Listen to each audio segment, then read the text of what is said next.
Woo! No.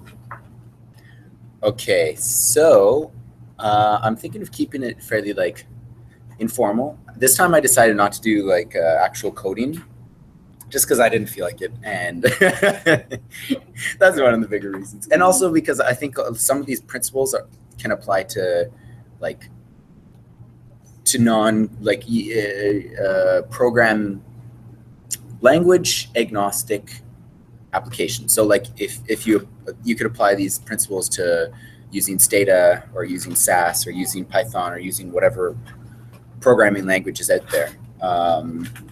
If you're doing any type of like research dealing with data. So let's see. So the main points, and all of these are going to be up online as well, so you can see on the website, like you can go to the notes. The main points I'm going to talk about is pretty much summarized here. So the very first thing, before you even start collecting your data, is have a plan and structure in place. Because if you don't, it's a fucking mess to deal with. It sucks. It sucks big time. Because then it's just like chaotic, and so you have to put the structure in place after it's already been done. Next part is keep your raw data raw. So like don't touch it. You put it into your file. Don't touch it. Don't like change it or fix it, or maybe there's like some problem that you realized afterwards. Put it into like sometimes you like, let's say you add like BMI to your data. Don't keep it completely raw, and then I'll get to the next parts later. Use scripts, which I'll explain in a bit. Really try to use open source platform, sort of anybody can use it type file format. So like CSV. So does anybody know what CSV is? Separated value. Yeah. Or text files. I knew that. You're good. Yeah. Sometimes you have no option to use. So sometimes like if you're using a machine, the file formats that they output is something that you just have to accept whatever the machine gives you. Keep those files, but then try to convert it into plain text or of some type. So when I say plain text, does anybody know what that means exactly? Specific. No. So is CSV a plain text file? No. Yes. Oh. It is. Yes. Is an .r file a plain text file? Is it .sas a plain text file? No. Yes. Okay. What the hell? You told me they were, yeah. A stata .do, I think it is. Yeah. Is that a plain text file? Is it? Yes. Yes, it is. All of those are plain text I mean, files. to be fair, we wouldn't know until we open it up anyways, where like we know about them, because Yeah. it's associated these files with those programs, programs, right? Yes, exactly. But like what that just means is that I use Linux, I don't have SAS, but if you were to give me your SAS file, I can open it up on an editor that isn't like, I don't have SAS, right? So I can open it up and I can see what the text files are. You know what like a text editor is? Like Notepad. But if Notepad can open it up and you can actually see the stuff, that's a plain text file.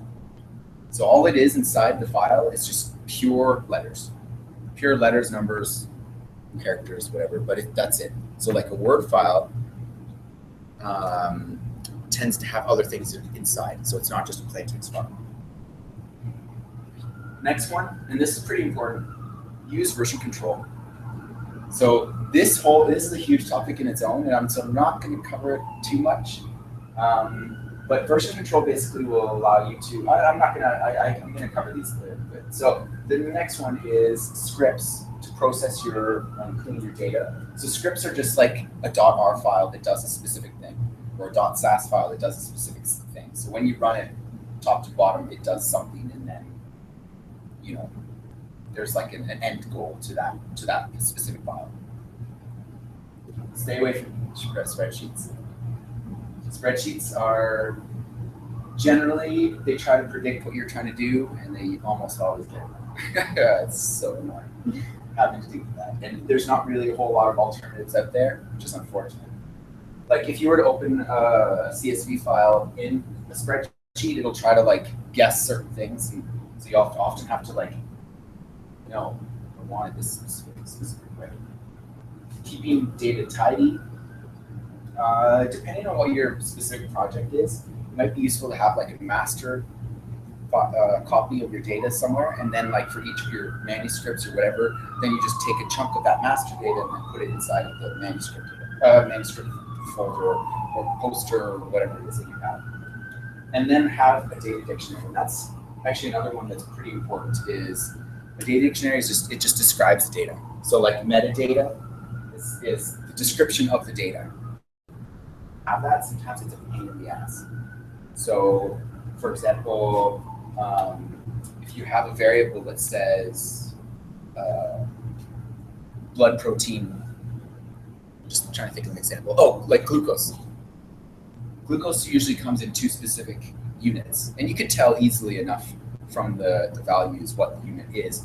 But sometimes you can't always tell what the specific unit is. And so if you don't have a data dictionary, you don't know which unit the value is in. So you could be interpreting the thing completely wrong because you don't know. And that's a hassle to deal with after the fact if you haven't developed it. Now this one is probably a little bit controversial. Put your data online. So it is pretty controversial. I would say if you can, do it. But if you can't, pretend like you will eventually. Because given the way that science is going, you probably will be either asked for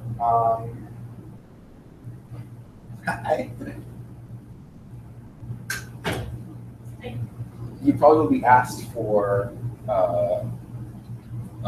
either to see the code, the data, because sometimes like reviewers or someone who's interested in your paper will actually ask you for your data to be able to like confirm what you're saying or not, or maybe they want to use that in their own specific analysis or whatever. So for example, like GWAS studies, usually genetic studies, they have it's standard practice now that they have to anytime they do a study looking at genetics, they have to get another data set to validate what they're seeing in their data set.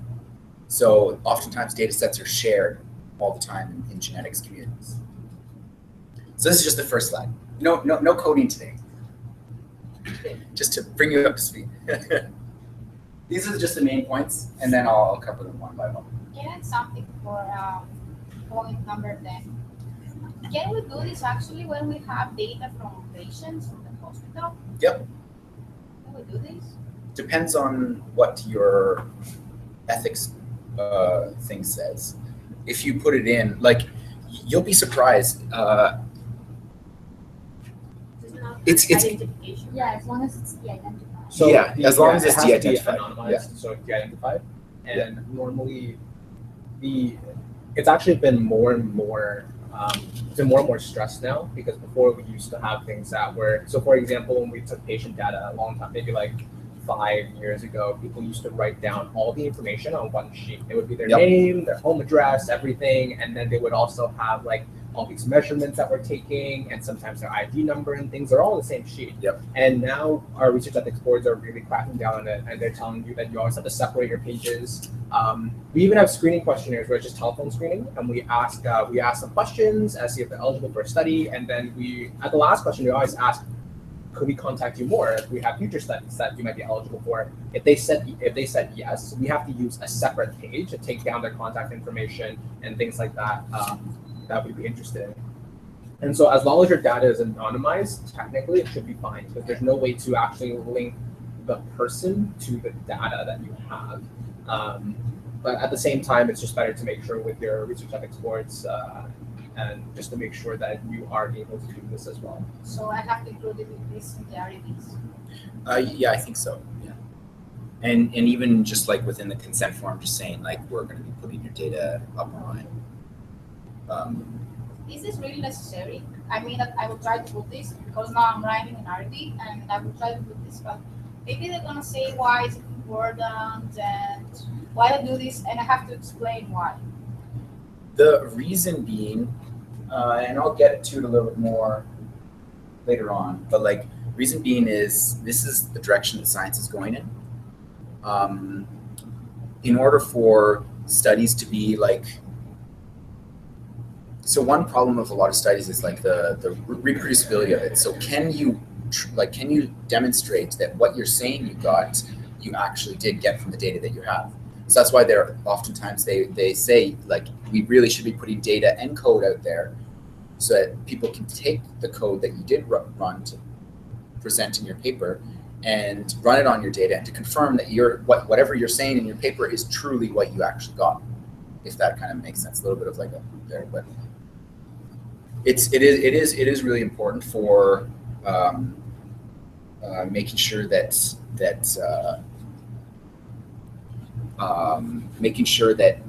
the science that you're doing is rigorous enough and reproducible enough. The other thing too is that when you put it out there, you let others reuse it. And so like one problem, I mean, there's several things with this, but like one thing is if you don't put it out there, let's say you don't publish your results because you get like a null finding and you're like, oh, well, let's not bother like writing this report.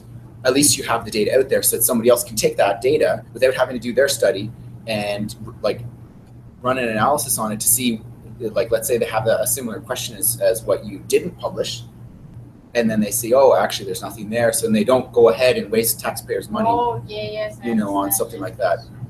The other thing too is that as we get out into more complicated methods, having more data available will allow you to be able to run more complex, like for example, simulations on that data to be able to validate it. Or let's say somebody else does another study and they want to validate what they're finding in some other data set. So like to confirm rather than it's just an artifact of that particular study. So like, statistical models. Yeah, exactly. So it really is important to be able to get that data out there. And yeah, I'll get to a little more.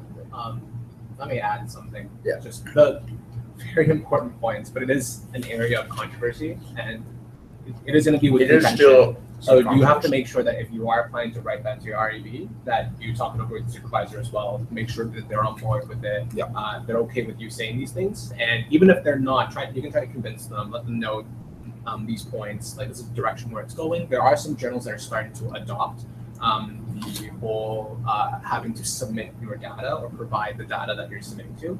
Although there are other journals that are afraid that they'll have a lower, there'll be less people submitting to their journals because then it becomes a much more rigorous process, much more difficult.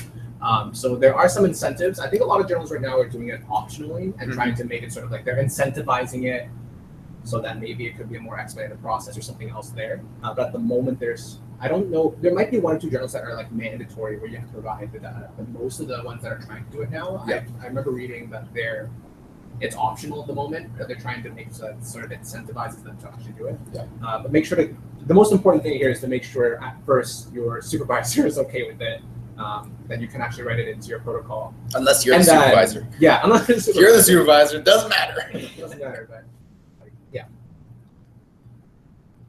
Okay, so the first thing is like having a plan and everything and a structure. So I'm not going to get into it here because like this is a pretty big like topic in its own, but there's a thing called data management plan. And so like you can look into it. It's called TMP. And they have like a whole form and like a procedure for how to set up your data collection before you actually do it, because oftentimes like a lot of people, they just start collecting the data without really thinking about what they're going to do with it, how they're going to store it, how they're going to eventually analyze it, what format it's going to be. And then after the fact, then you have to figure that all out. And it can be a huge pain in the ass to deal with after the fact. But so one of the main things about getting started is developing sort of like a consistent file and folder naming system for your files that you eventually start collecting. And this is pretty important because like as you get more data or more files, like if they're all named differently, you know, you're gonna have a hard time going back a couple of months from now and what was I thinking? Like what was this? I don't know. So if you have a consistent format, so for example, you have, so this is your project, the name for your project, so that's the first folder. And then within that folder is another folder called data raw. And then inside there is, for example, protein measure. And then, so some machines spit out, as I mentioned before, spit out an actual file. And so that's what you take then, and then you add the date that you actually got that file. It's really important to follow this format. This is like an international standard. Really surprising that very few people actually do this format. It's really irritating because other formats are ambiguous and it's a fucking pain in the ass to try to deal with after the fact. Because oftentimes there's like YYMMDD. Is that YY or DD? Or sometimes it's DDMM or MMDDYY. So you have no idea. It's really confusing, super frustrating to deal with from an analytics and data cleaning perspective. So use this standard. This has been around for decades and is still not integrated with a lot of what we do. It's even governmental things don't often have this. I'm really shocked. It's really, I have an issue with this. Some places do, but not as many as you'd want. No, yeah, it's really ridiculous. Which is surprising too, because if you look at checks follow this format, and yet like checks are something that you'd think most people would then mimic, like how they're set up, because they're so nobody does. So then the next thing is have like the file name be descriptive of what the data is. Keep it simple, but be descriptive. And like I said, keep it raw. Don't do any cleaning at all. When you record it, when you put it into the file, leave it like that. What is the first one? ISO, so that's the international standard. That's this format here is based on that. You can even Google it. You can look up ISO 8601. And it'll start talking about the whole history of developing this. It's actually kind of surprising. The next part is actually collecting the data. And there's some rules to like collecting the data. So one thing that I really wish this was more commonly done was having like two people do data entry.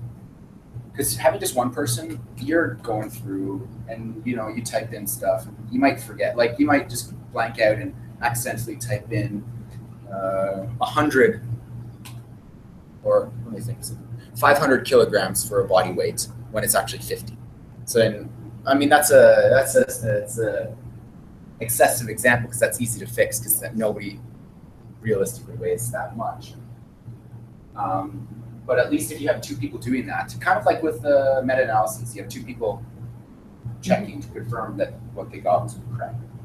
Another thing that's really nice is to use tools, for example, like Google Forms, where you create like the data entry format, and then you type it in. And so what it does is it makes it so it forces you to only enter certain types. So in a certain field, you can only enter numbers.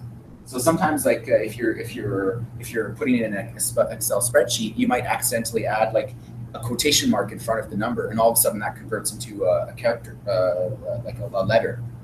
Because like when you deal with the numbers in SAS or R, it's like numbers or characters. So if you have like what's it called, a quotation mark in front of a number, all of a sudden that gets converted to a character. So it's kind of irritating to try to figure out what's wrong. The other thing is that you can force also, let's say realistically people aren't going to weigh more than 200 kilograms, so you can kind of force, restrict what you can actually enter. So like it minimizes data entry errors. Because this data entry errors are a pain in the ass to deal with after the fact, and they're hard to find. We had an issue once where I think someone was copying information from one database to another, and what we realized was that one of the data sets that we had received was European, and so instead of using periods for periods, they used commas. And so there was a bunch of data that was actually missing because it didn't register in Excel because it was with commas. So that was actually one of the issues that we did have. It was caught really early on, so it didn't become an issue. But that is something, especially like in the European system, they use commas instead of decimal point, instead of the period for the decimal. Or the properties of my computer for this reason. Yeah. So It's because I had the same problem. and that was a problem with putting it into the stats programs and stuff. Then the next thing is using like flat files. So like these are pretty much plain text files, 2D. So like in Excel, you can have like different worksheets.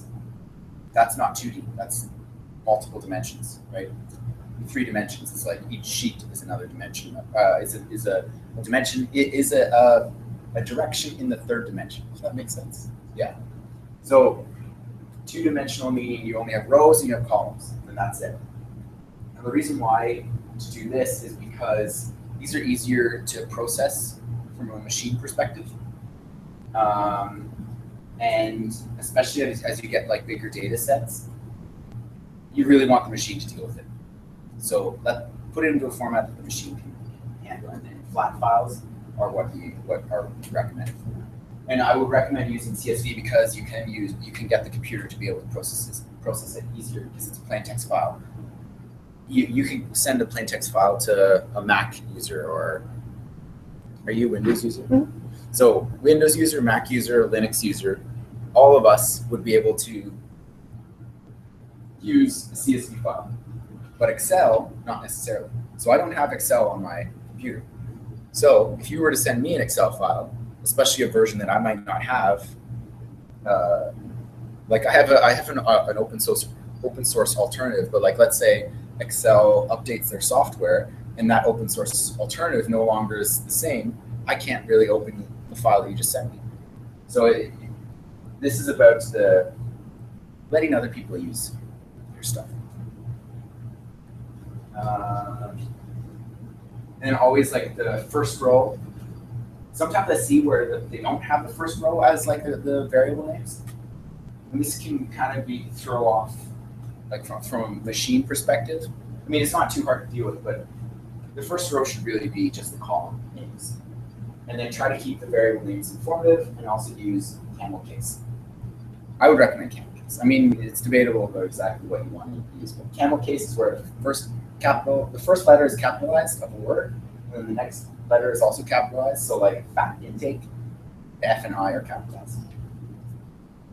Because it makes it just easier, again, from a machine perspective, to deal with this rather than with spaces, for instance. Spaces are irritating to deal with.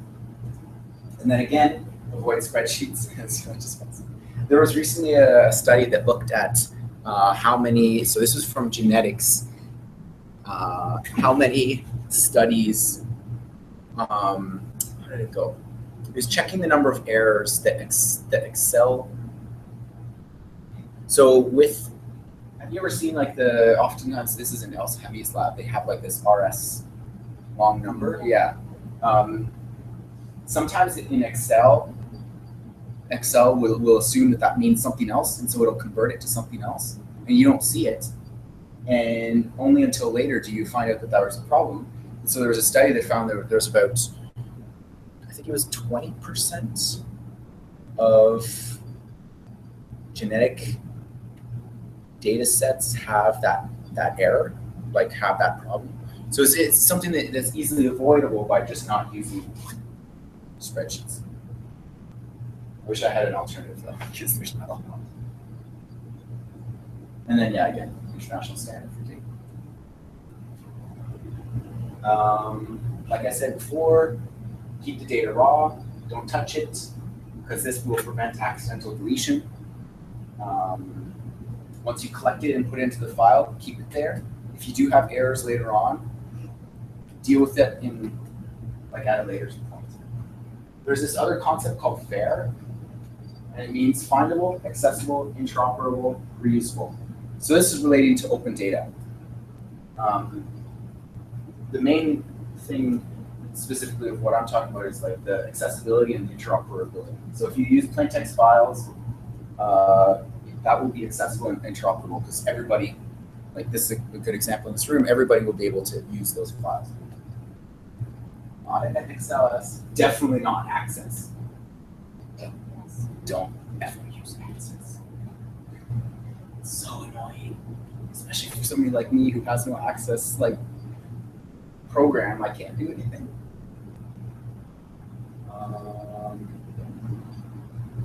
And also, if you keep it as plain text, it will always be plain text in the future.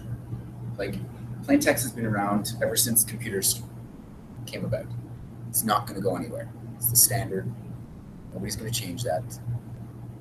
Unlike Word or Excel, it's not going to change. It's not going to all of a sudden add an X at the end.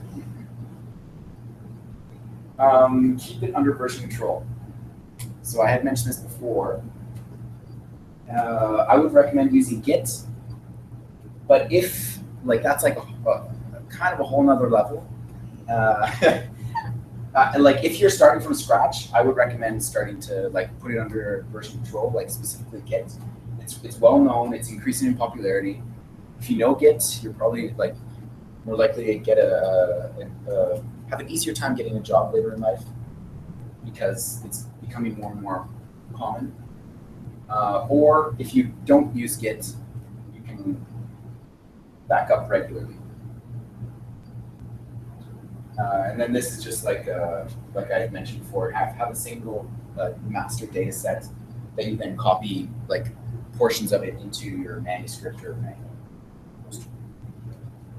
What is Git for? Git? I'm gonna tell you. What? I love Git. What is it? What is it? I'll talk about it. Well, kind of a little bit. So, version control. Think of when you send a manuscript to your supervisor or something to your supervisor, and then they send back changes, and then so you have your original file. So then you probably like add like an end to like say version 1 to the end of the file name, and then when you get it back from her, you probably have like version 1 edits from whatever, and then the next version would be version 2. So then you now have 3 files. Version control, like that's a primitive form of version control. A more formal form of version control is you have one file, you send your supervisor the changes, and then she sends you it back, and then you make the changes on that file, keep the same file name, put the changes into the version control system, and then it tracks the history of that file. So every little thing that you change in that file will be tracked by Git. So like if you let's say you want to go back in time and you say, actually, I want to have the previous changes that I was just dealing with. So I'm going to go back in time and take those changes. So everything is stored in that the history. This is really useful for data because like let's say you accidentally delete a number just randomly and then it disappears. If it wasn't under version control, you would never know that it just disappeared. But if you use version control with Git, it'll show that there's a missing value in the data, and it'll say like, oh, there's been some changes here. So and if you want to keep those changes, then you can say, okay, I did that intentionally. But then if you didn't, you can fix it and go back. So it doesn't delete everything. So just as an example, this wasn't related to data, but when I was writing my master's thesis, I'd written about 2 pages worth of, I think, my introduction. And that, I think it took me like 2 days of writing or something like that, 2 or 3 days of writing. And I came back the next day and it was gone. I had no idea where it went. This was before I was using version control. I had no idea where it went. It just disappeared. How is it Two or three, yeah, I don't know. I have no idea. Maybe I accidentally deleted it. Maybe, I don't know. I have no idea. But because I wasn't using version control at the time, I couldn't go back and fix that. It just disappeared. So I had to restart over. 2 or 3 days just wasted. And I'm trying to remember what I wrote, right? what citations I used, that was not a fun day, several days. So using Git will prevent that from happening.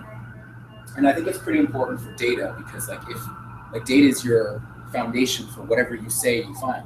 So if you accidentally change something, that will be able to keep track of that. And I'm thinking of doing maybe a topic on Git sometime, because you really can use it. You can use it for everything. So if you do use Git will add this folder called .git. Dot meaning it's just hidden. So Mac users and Linux users, we won't be able to see that. It's there, it exists, but when you look at it normally, it's hidden. Windows users, it just looks like .git. And your whole history is then kept inside that Git folder. So let's say you make a change to this file, you put it into the history of here, which Git does sort of for you. And then if you ever want to go back, you can go back if need be.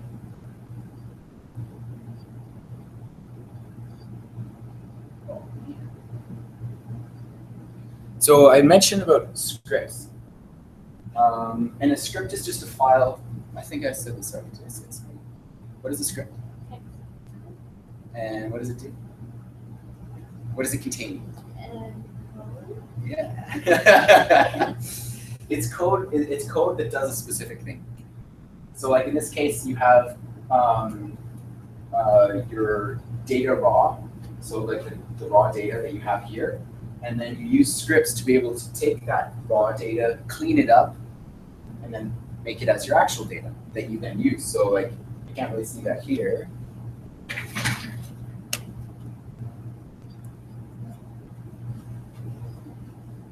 So here, then you then create this new master project data file, which then that's what you use. But the reason why you use scripts is because Excel doesn't track what you do to the data. So let's say you have to normalize values for a column. Give me an example here. Normalize What is the number of that? Yeah, let's say it's the value of whatever you have changes depending on the value of something else. Oh. So then you have to normalize to that value. It's especially common in protein measures from machines that they give that. And so if you do that in Excel, there's no history, right? You don't Excel doesn't tell you what was exactly done. And then if you keep it as a CSV file, the formula is contained inside the CSV file. That's just an Excel thing. So if you were to change that and then you give it to me, I don't know whether that was the actual raw data that you collected or whether you did something to it. And you don't know. This has happened to me before. I've been given data, or I've done this before doing this process where I do something to the data and then you come back and you forget what you did, what you had done. You don't remember whether that's the actual raw data or whether it's been a changed data. So using R or SAS or Stata or whatever, and then have files specific to. So for example, this would be a file to process protein data. This particular R script will then process the raw data, and eventually you can merge it all together with another script that then saves it as this project data. And this is a fairly well-established workflow to use. So you have raw data, scripts, and the data. And that lets you have a history of what you've done to the data, so that if anybody does come to you, a reviewer or let's say somebody who's a little bit of a competitor in your research field, and they say, oh, what did you actually do to the data? Let me see. And then you say, oh, here you go. Actually, I've already put it up online. Have fun. See, it saves you time, because then if you have a reviewer, this actually will save you time, because if right away you put the data out there, put the code out there, if somebody is looking to undermine your credentials as a researcher, you don't have to spend any time. They come to you and be like, oh, give me everything you have. And you're like, it's out there. You do it yourself. Then you don't waste your time. You can reduce the chance that you'll be implicated in fraud cases, whatever. I have a question. Yeah. But in the scripts, would be included the code for cleaning the data? Yes. Do you have any specific commands for this? For instance, I use a simple control that I make is to estimate the biggest and the lowest, the smallest price variable in my data set, let's say for work rate. And if I see something abnormal, I can understand that there is an error somewhere. Did you use some specific commands on this completely for controlling the errors? There is. There is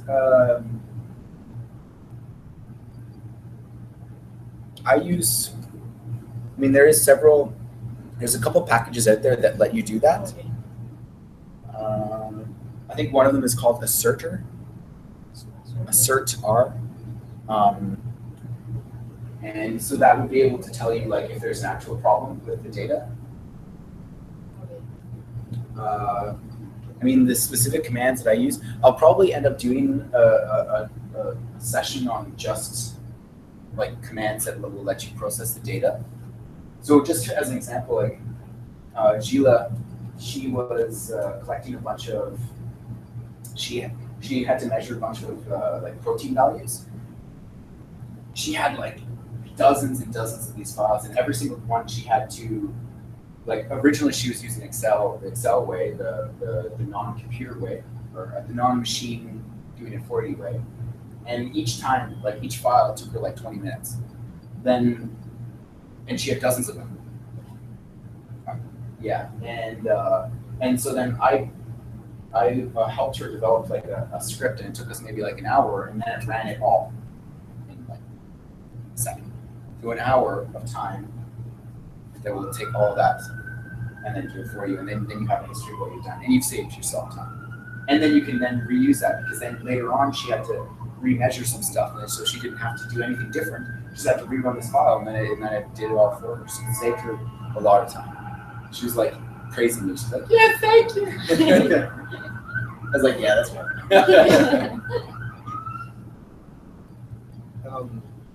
I guess the other thing that I would point out there is just make sure that your files are formatted the same. Because I had an issue where, so I was using Excel, I wasn't using R, but I was using VBA scripts to help me extract something. So we had blood pressure data. We used an automated blood pressure machine, and it takes blood pressure over 24 hours. And so we had extracted this data, and when you get it out from the machine, it comes out as this sort of like its own thing. So we had to convert it to a CSV file. And we wanted to extract it, and I was like, you're not going to extract this by copying it from the screen and writing it down. We're going to do it pretty quickly. The problem was that after you convert it to a CSV, sometimes the columns don't match up or the rows don't match up. And so you can't do an automated process like this right away unless you know that things should like look the same, they should fall in the same places or areas. And it had to do with the way it's split up sometimes, and if this wasn't measured and missing, then it just skips it and it doesn't even put a space in between it.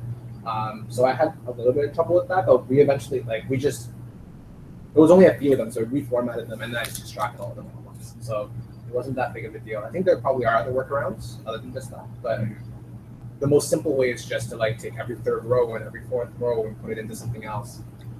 And just be careful that everything is formatted correctly in the way you think it should be formatted, or else you're going to get like random variables that you took your diastolic as your systolic instead of having a systolic, and suddenly this person has like a systolic blood pressure of 60. And you're like, why is it so low?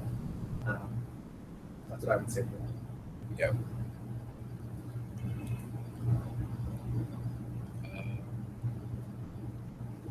I think I kind of already mentioned this a little bit.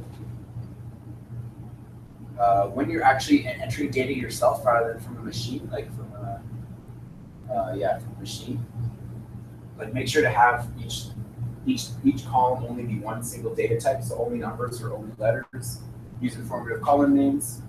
I did already mention this. If you do use notes, don't have because Excel has this little note feature. The computer can't do anything about that. Like the machine, if you were to pipe it through R or SAS or whatever, doesn't know how to deal with that. So put it as an actual column rather than as a note feature.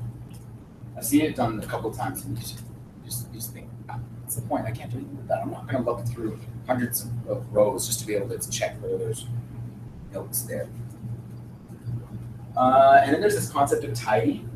So at the end, there's actually a paper on tidy data, and it's, if you can understand tidy data and how to deal with tidy data, it actually it saves you a lot of time in knowing how to analyze the data and present it, because you can,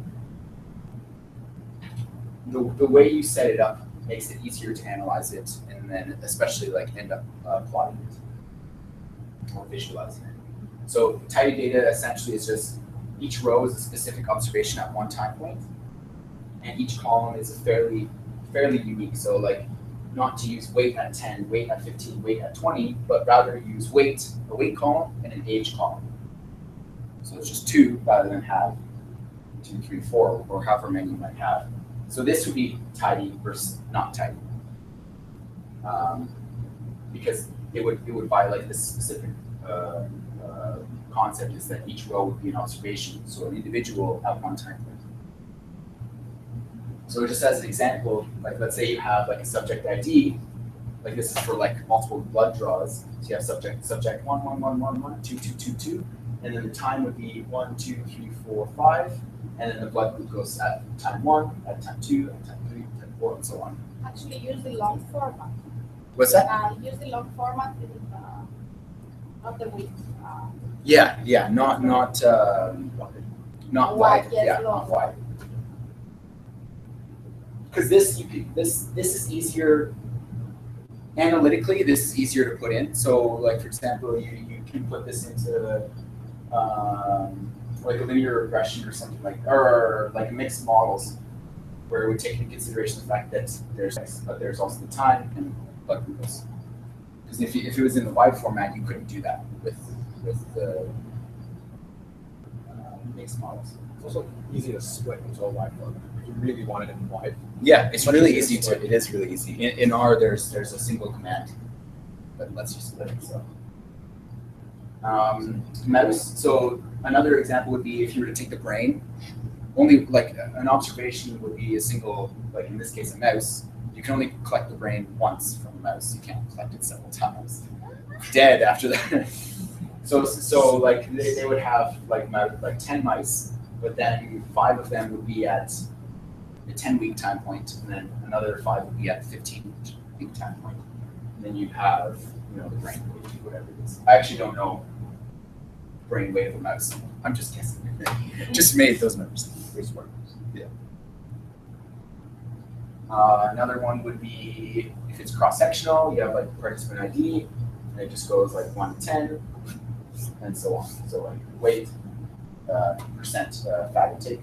So like this is a good example of if it's like percent, or you have the unit in the file name, in the column name. So it's easy for somebody to see the data and say, okay, I already know what this is because it's in the file, the column name, percent of that fat intake. Because you couldn't really be able to tell whether this was grams or whether this was percent, because they're usually about the same. Ish.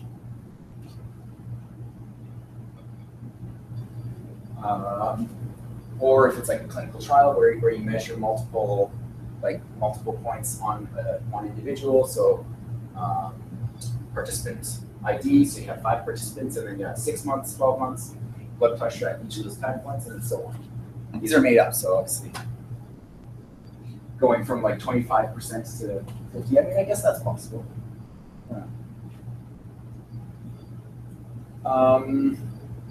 Data dictionary. So this is what I was meaning about. If you were to give somebody your data, you want them to be able to know what the data is about. And kind of like what I said, like simple. If it's simple units, then you can include it within the column name. If it's categorical, this is really frustrating because this is commonly what they do is, for example, sex is like 1, 2 or 0, 1. You don't know which one is male, which one is female.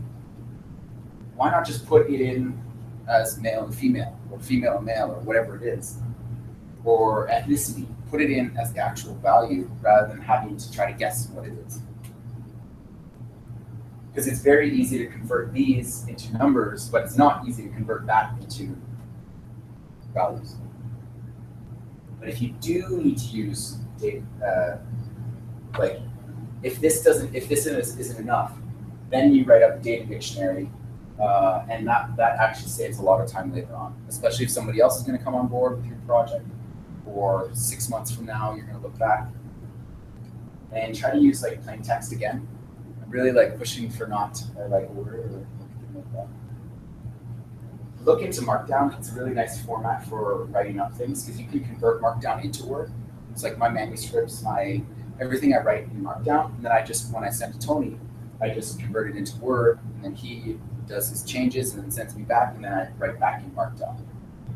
Markdown is a really nice format to use. I could actually do a talk. I think I did today. I think I did yeah, did I? Or were you there? I don't know if you were there. You were there. Can we repeat this again? Which one? The up and down session. Yes, we can. Yeah. And I think you can use this with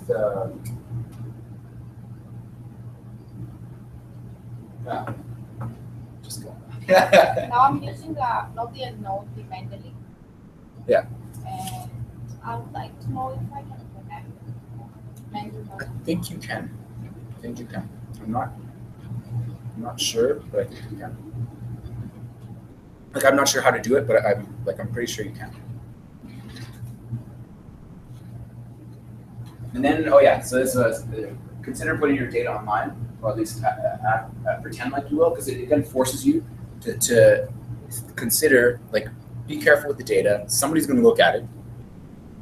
Somebody's going to come back to you and say, hey, you actually did this wrong. And you're like, I wasn't careful enough. So it could be a little bit embarrassing. But at least if you do put it out there, you're probably going to get a little bit more respect from people because you're putting it out there, and that's taking guts. And if there is a problem with your data, somebody can then say that, and then you can fix it, and that fixes the problem. And then you can put them on like public repositories like GitHub or Figshare. Now, one common complaint, or like not criticism, fear, is that you might get scooped. Is that right? No, it's not. Scoped. Well, scooped. Yeah, scoped. They're scoping. That's akin to being sniped. Yeah. But there so far there is no evidence that people who put their data up there will get scooped, scoped, scooped, sniped. And there's actually some evidence that you will get more citations if you do put your data up online. So, and there's increasingly there's suggestions that if you do put your data up online, you should get credit for that, and then that goes into your evaluation for being a researcher or whatever. I would think that if someone used your data or was using your data, they would cite your original paper and then you upload that, you cite the sweep of this data online. So it's possible that you could get more citations that way. Exactly. Yeah. But I suppose since this is still sort of in its infancy, it's harder to say it is. which way it's going to go. But if you didn't write the paper, but you still put it up there, they didn't have to cite this. It's more difficult to cite, though. That's why. It is difficult, but that's the nice thing about like for example Figshare or Dryad, they give you a DOI, and so then you can have so then you can cite it, because then you can cite the DOI and then automatically goes. So this is the same thing with code. You can put your code up there and then get a DOI for the code, and then people can cite that code, and then you get credit for it and citations.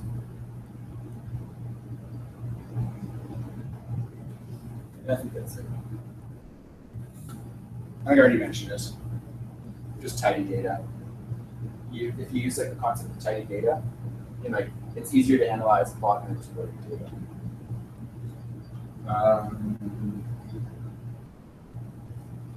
I'll have this up online, so you can click the tidy data, and that's it. No problem. Any other questions?